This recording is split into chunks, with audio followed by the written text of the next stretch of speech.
I'm Stacy, the teacher marketing manager at ClassTag, and I'm joined by two amazing educators who are going to introduce themselves. Ladies. I'm Melissa, and I am a 7th grade English teacher. Hi, I'm Jasmine, and I am a kindergarten teacher. All right, so we've got our littles covered, we've got our bigger ones covered. So tonight we're talking about a subject that everyone's no doubt heard of, classroom management. But the question, I think, is every teacher might view this a little differently. So what does that actually mean, the words classroom management?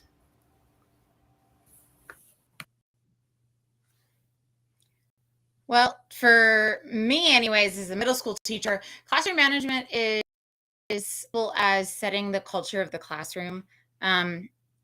These are acceptable behaviors, these are not acceptable behaviors, and learning to adjust per class because not every class is going to work the same way. So you have to learn when you have to be a little more strict and when you can be a little more, natural. I wanted to kind of make a little joke here and go by the Wikipedia standards, be the jokester here, because we all know I have to joke.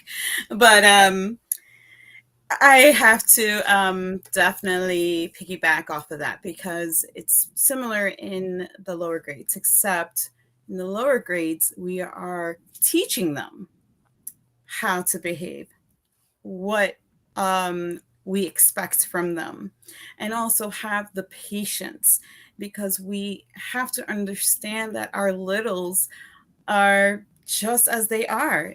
Sometimes we expect so much from them because it's like ingrained to us. When we were younger, we knew how to behave because our mamas told us exactly how to be. And oh no, you don't want the teacher to call home because you would be in deep trouble. But nowadays, especially with like I work with kindergarten, I have to remind myself that they've only been on the earth 5 to 6 years. So how much have they really learned in that time? So we are the foundation. We are teaching them what's the right thing to do and what's the wrong thing to do, and how can we improve those behaviors. And I think for you, Jasmine, you've got those littles and they've been on this earth for 5 or 6 years, but how many of those years have been weird COVID years where they didn't have that human interaction piece for like a year and a half? I mean, their normal is entirely different from normal, for most of the older children. How has that changed what those kids see the world as?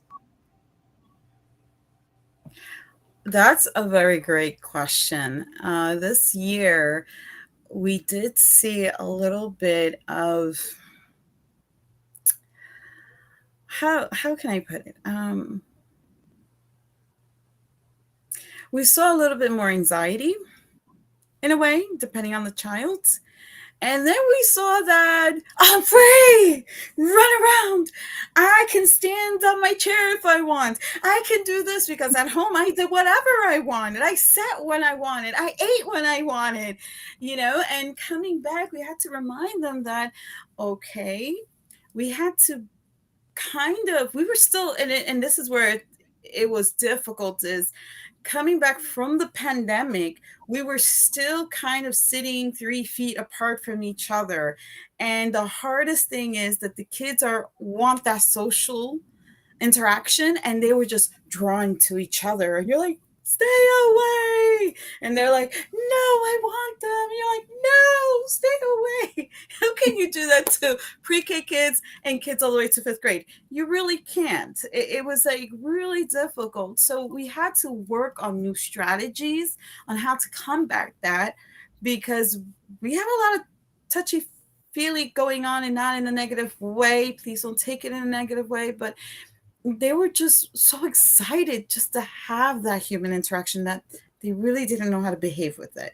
So it was up to us to show and also work. And I know this is not the topic for it, but there's social emotional learning and how to incorporate that into our classroom, because that's also part of the classroom management now, as before it really wasn't. That was like another lesson. How about for the and 7th graders? I think with middle school kids, they have as much issue with touching everyone. Everyone, everything, for whatever reason. And it's not always because they miss each other. Sometimes it's just them being goofy and then being in between being a kid and being an adult and learning what is and is not acceptable. And then, being COVID kids in school, they were able to go home and kind of watch, and their parents still had to work sometimes. And, they're still learning, what's acceptable and what's not. And that's a really big part. Like you said, SEL, that's a really big part of basic learning nowadays. You can't expect the kid to know how they should act appropriately when for almost 2 years they kind of got to do whatever. Yeah, and I think that's been, I think that's part of the reason this last school year was so draining on a lot of teachers, is because the classroom management system they were used to having didn't work last year, because these kids have been at home. They've been through an entirely different mindset of what school looked like. And now we're going back to, no, there's rules, there's things you got to follow. So why is it, or I guess, how do you take those post-COVID kids, or is it really post-COVID? We don't know. Sort of post-COVID kids, and create a new classroom management system that works while catching them up on, or getting them reacclimated to, there's guidelines, there's, ways we do this. You can't just sit there and eat Takis all day long during every class. I don't know how they do that, but they do. So how did you change your approach to classroom management to accommodate those changes in those kids? For me anyways, I grew up in a military household. I am a military spouse. I joined the military. So I have this concept, and I don't know why it's stuck in my head, but it is. I have this concept of we're a family, and so we all have this understanding that, I'm going to be as accommodating as possible, but once something goes wrong, everybody has to. And being a first year teacher, I wanted to be that really nice teacher of, I want you to feel comfortable and everything with me. And I didn't understand classroom management, but after COVID and going through all of that and seeing how these kids have changed in just such a short time, I had to adjust. I believe in restorative discipline when it's done correctly. I believe that the kids need to understand that you always have a choice. Like my kids, I tell them all the time, you have the choice not to do this. You have the choice to not do what you're supposed to. Just understand there's a reaction to that. There's a consequence. So my kids, if they don't want to do their work, okay, then you need to sign this form, and it's a refusal to work form. And once they sign it, I leave them alone. But I also keep that, so then when their parent says, hey, why does my kid have such a bad grade? Well, these are why, because your child chose not to work. Or, when a kid needs to retest, I gave them the option to retest. They chose not to. They had to sign a form saying, I refuse to take a retest. Okay. That to me is classroom management. The kids have to have an understanding that there are boundaries and there are consequences for every decision, good and bad. I love that concept. And you know what? It reminds me so much of Harry Wong. I don't know if any of you first year teachers have ever heard of Harry Wong. He is my favorite. I actually have my book autographed from him. And one of my professors did work with him. So he was also in the book, First 100 Days of School, I believe it's called. What you stated there reminded me so much of that, because you are basically giving them a consequence to what they're doing. And let's face it, when it comes to middle schoolers, we need to start holding them accountable, because in high school, it's going to be the same. And so it's college. They're at that age where they need to know what the responsibilities are. For me, and switching it to the babies, I actually did have a student that really half the time didn't want to do the work, and I understood where the students came from. I understood his background. And so, like you, I actually had something similar, but using class tag, I would take a picture of the work and I would send it to the parent on their backpack on class tag, and I would leave them a note stating they refuse to do this.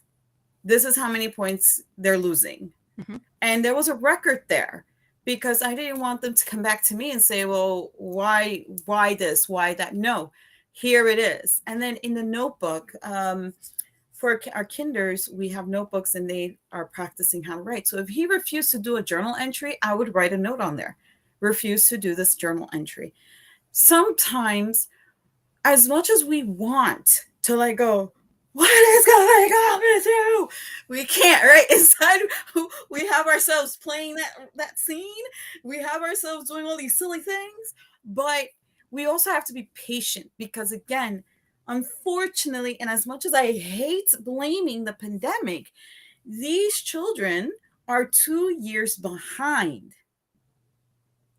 And that's sad, but they are. So when you have a child, and I want to now also touch in a little bit with special needs, that's in a sense, you also have to be patient with that because again, the 2 years behind, that causes a lot. But aside from also behaviors, is with classroom management is how do you run your class? What are the procedures you have for handing out papers, handing out pencils? What is the procedure for putting laptops away? And if you are on here and you have a procedure, please, we're reading those chats down there.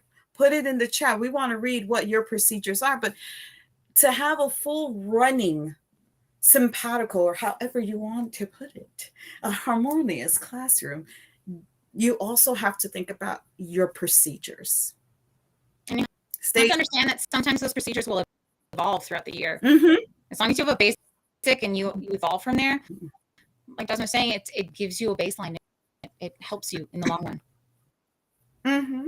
And I think it's fine, to make peace with the fact that you're going to change your routines. It's great in theory to say, I'm going to set this thing and it's not going to change all year for the sake of consistency. Realistically, that's not going to happen. You're going to have to tweak here and there when you realize what works and what doesn't. And even for an experienced teacher, I still had to make some changes to mine because the kids are different every year. Your class dynamics are different every year. So, and even from class to class, things that would work in my second period might not work in my seventh period. So it's okay to make changes as you go. Don't feel bad about that. So my question to you now is, think about your new teachers who are coming in and now they need to figure out, what am I going to do with this class management thing? How would you recommend, or what are your advice pieces to new teachers on setting up their classroom management? Now that could be procedures, that could be their actual behavior system in their classroom. What are your go-tos? What works and what do you suggest? Run. No, I'm joking.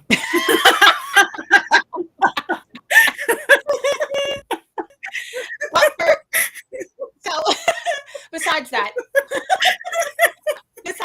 don't cry. And it's okay to cry. It's okay. Sometimes you need to let it out.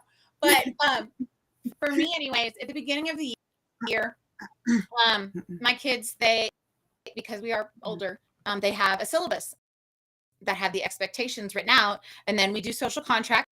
So we work there, but it doesn't matter where I have to shift for the particular class period. Those basic things that are in the syllabus, be on time, follow the expectations. If it's in the school handbook, you need to follow it.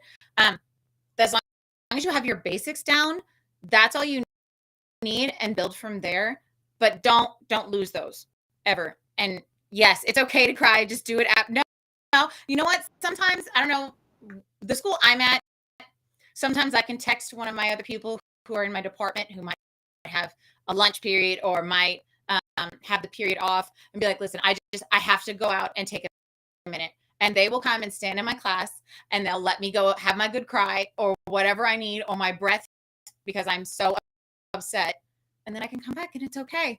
And then when I come home, I have a deep cry in my shower. But So, Melissa, to ask a question, you talked about setting up your classroom social contract. What is that? so the social contract, we do that as part of a program that's called Capturing Kids' Hearts that we do in my school. It's basically an understanding that you and the kids have basic rules. Like, my kids love to put out there the golden rule. And I'll be like, okay, well, what is that? And I make my kids explain to me, because I'm not just going to put the golden rule up there. And I'll be like, how do you want to be treated by the teacher? And they'll be like, I want the golden rule. Well, what is that? Treat others the way you want to be treated. Okay, so we're going to put respectful, not the golden rule. We're going to put respectful. And, and they pick like 5 to 7 words that really work for them. And then we sign it and we post it in the back of the room under their class period. So if they choose to have a bad reaction, they don't get the choice to the fact that they're having a bad day or whatever. But if they choose to have a bad reaction, always point to it and say, hey, you're not following the agreed upon contract. If you need a minute, let me know and I'll go give you a break. But we don't talk like that to each other. I don't talk to you like that. You don't talk to me like that. Okay, so it's basically a contract you create as a class, teacher and students. Then everybody signs saying, we agree to follow this thing that we created. Mm-hmm. Got it. Okay, so have you ever had a situation where the kids hold you accountable for maybe not following that contract? I know I have. Yes. I've had my sassy moments. Yes, especially this last year. This last year was really, really hard for me as a teacher. There were times when I would try 8 different ways to get their attention or ask nice, because I always have this thing where I have to ask them nicely. I don't generally tell them what to do. I ask them because that's what I would prefer. But back, to that social contract, there were times that, my buttons would be pushed by 2 or 3 class periods before them, and I'd snap, and they'd be like, Miss, why are you being disrespectful? And I'd be like, you know what? I'm really sorry. Can you give me a minute? And they're like, yeah, because it's on the social contract. So if you need a break, just go step outside and go take your break. So it's really find that nice to go back and forth. Do you find that changed your relationship with your kids, the ability for them to call you out, respectfully, of course, call you out on, when you're violating that contract, and the fact that they actually helped create those expectations? Did that change the dynamic in your classroom? I think it did for several of them, because some of my kids who they have these very large personalities, but I think they realize that it's okay. I'm human, and it's okay that they're going to have a bad day because I'm going to have a bad day, and we can help each other. What about you, Jasmine? How can you do a system like that with littles? Like, how does that work? No. We don't have a social contract, but I would love to do one because that sounds so cool. Every classroom, although we work as a team, right? We still implement different things in our classroom. And for my littles, we go over expectations, right? We set an expectations and we write the rules together. And sometimes what I like to do is I like to mess up, because I want them to see that it's okay to mess up. It's okay to make mistakes.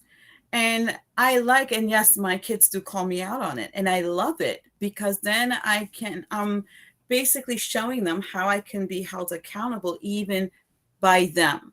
Because as you know, with littles, we are always looked as the authority figure. And in my classroom, I don't want them to fear me.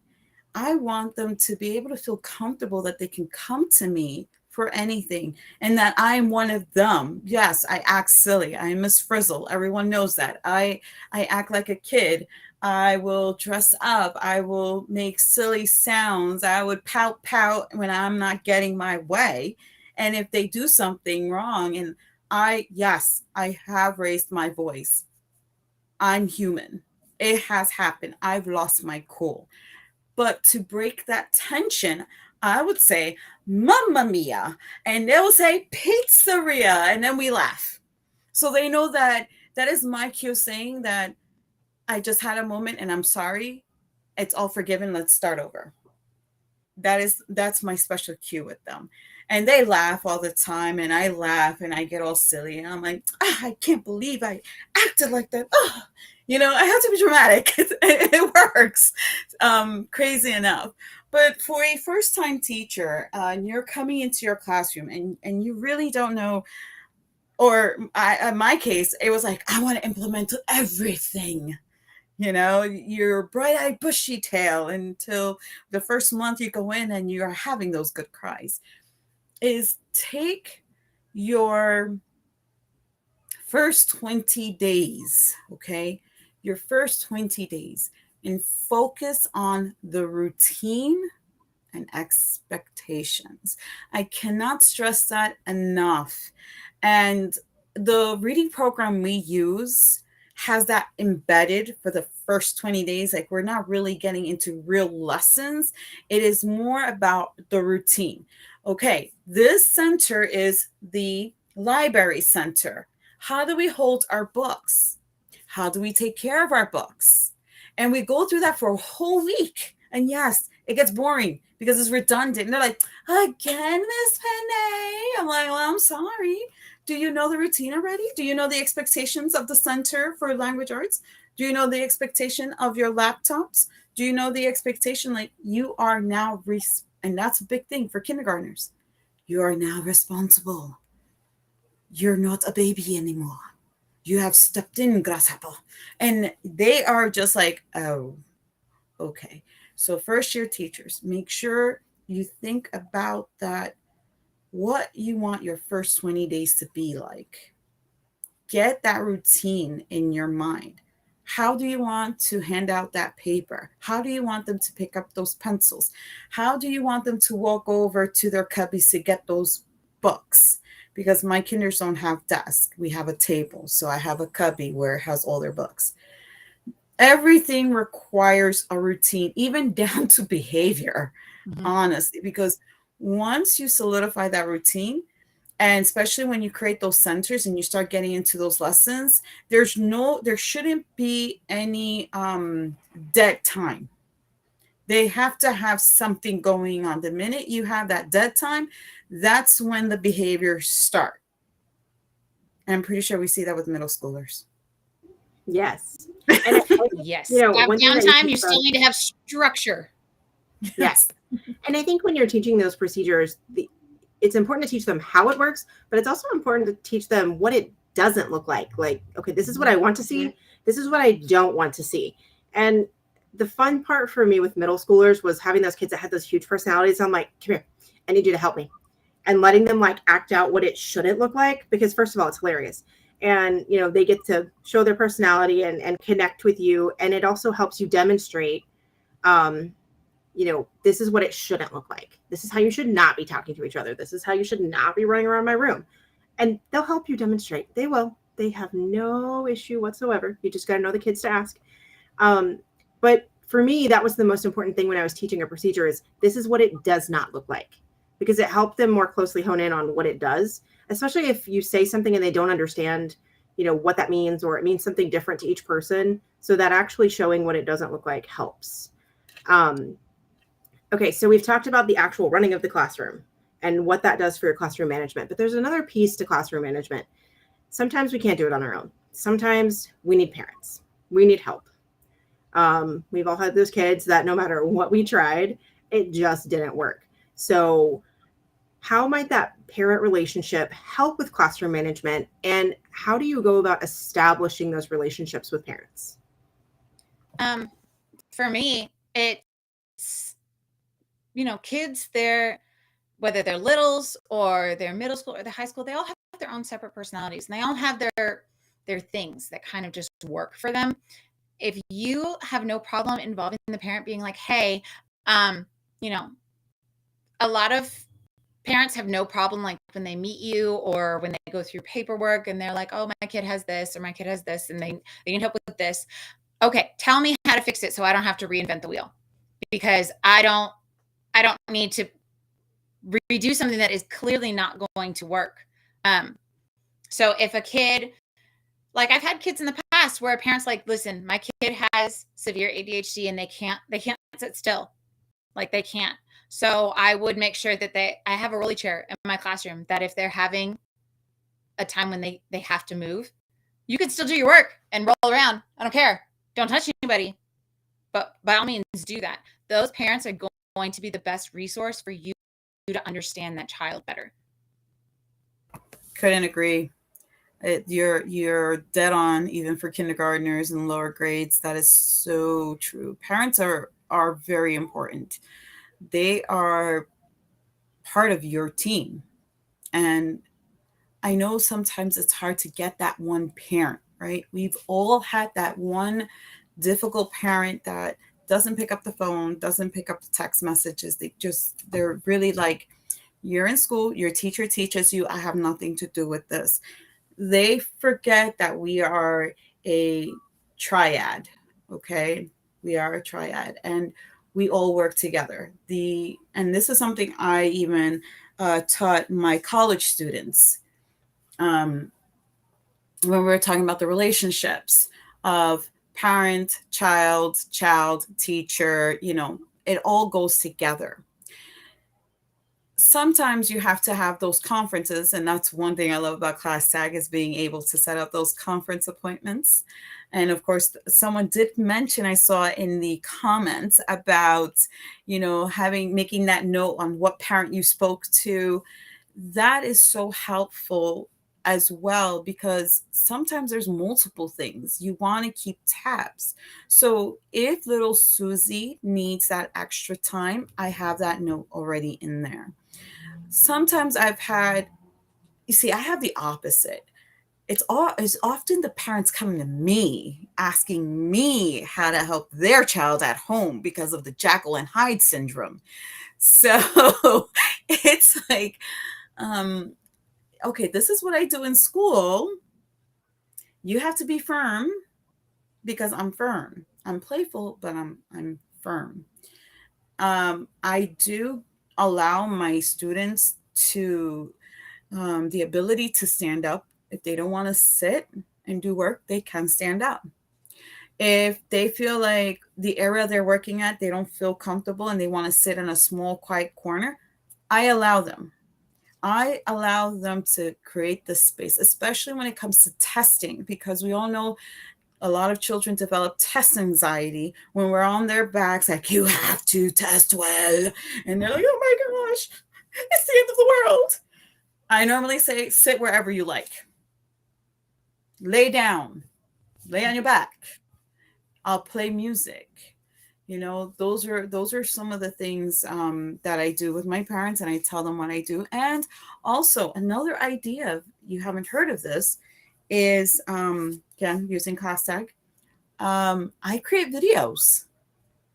I create a video for our parents. If they have a question, I will create a video explaining how to do ABC so that they can implement it at home.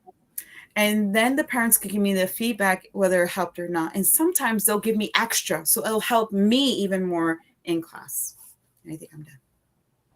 Okay, so we have some really good comments and questions.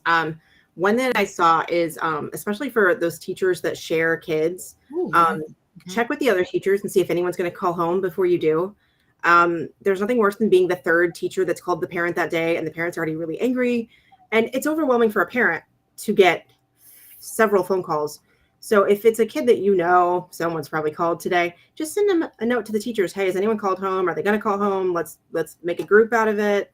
So you're not overwhelming that parent, and you're not going to end up with a negative experience because they're already frustrated. And then the other question, Jasmine, I think this will be a great one for you. So for new teachers teaching pre-K, is there anything that they should focus on for the first week? And then we will talk about getting materials for your classroom. I love pre-K. I taught pre-K. But the thing about pre-K, the way how I was in it, where I'm from, is I was a pre-K prep teacher, which means I went into 6 classes, gave teachers preps. So one thing you want to focus on the first week is getting to know your littles. getting to know them.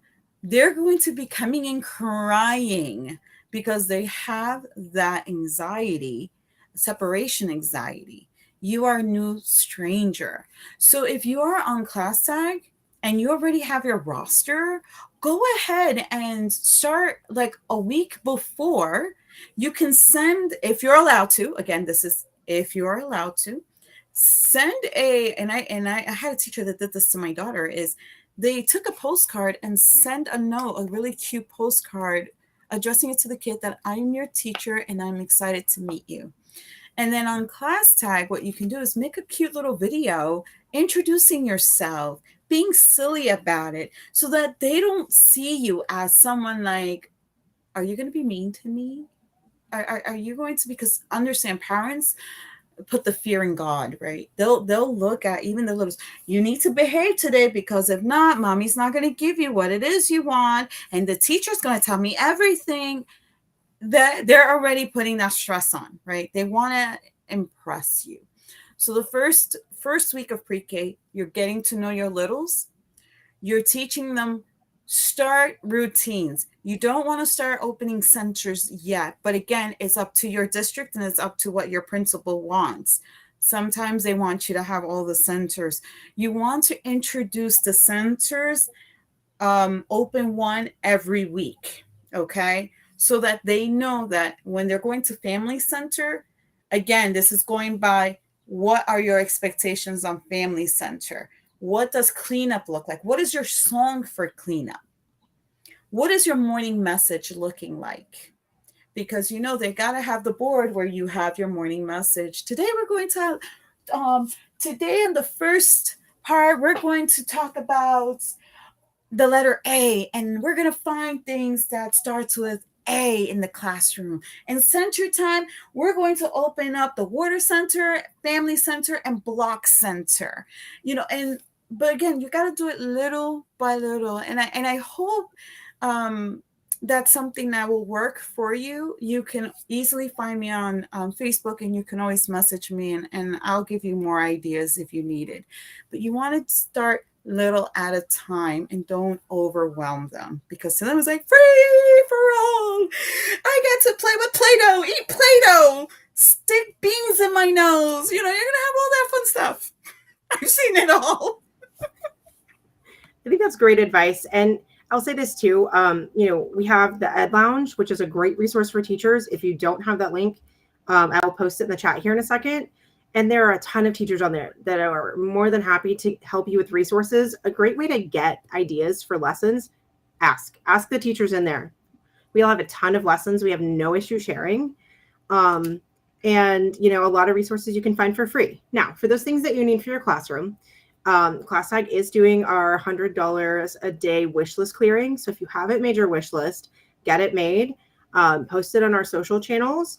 And we're giving away $100 towards a wish list every day for the rest of this month and all of August. So go make that wish list, post it. And in addition, we're also doing a laminator giveaway. So every teacher needs more laminators, even if you have one. You can get to that on ClassTag Goods. If you go to the store, you go to technology, and it's right at the top. So sign up for that for free as well. Lots of great things.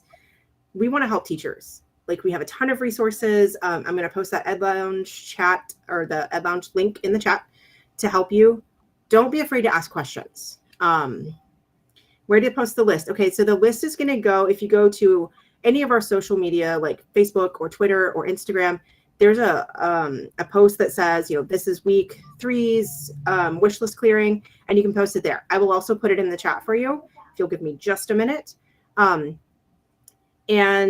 if you guys have more questions after we get off of here, post them. We're going to be monitoring that chat. We're going to be answering your questions. Don't feel like there's any dumb questions, because there's not. There are a lot of things that are going to come up, especially as you go back into the classroom. Ask those questions. That's what our community is here for. We want to help. Let us help you. Any other closing comments? On top of that, with ClassTag in general, you can create a supply list that you can share with your parents. And those parents, I promise you, especially with the littles, they are more than happy to send you stuff to help. So don't be afraid to use your parents. On goods, you can as you create your wish list, you can also do a donation where the parents can donate, share the link on their Facebook, and have other people in the community to donate to your classroom. And then you can then turn that and get all the supplies you need on ClassTag Goods. Let me tell you, that was a godsend this year for me. And another idea you can do is that wish list, that class list of things that they need. Look at your ClassTag goods and see if it's there. And maybe you can have your parents just order everything online and ship to the school with the child's name, like in care of, at least you know that box is for that child and it's all the child supplies, so you're not lugging bags.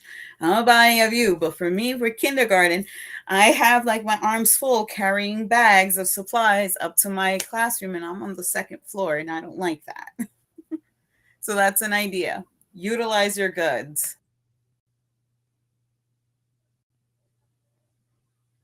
Definitely.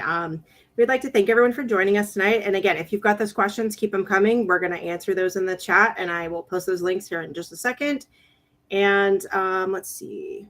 Okay, I just wanted to make sure I didn't miss any comments. So thank you all for joining us. We will be back next week on Wednesday and every Wednesday in August. Have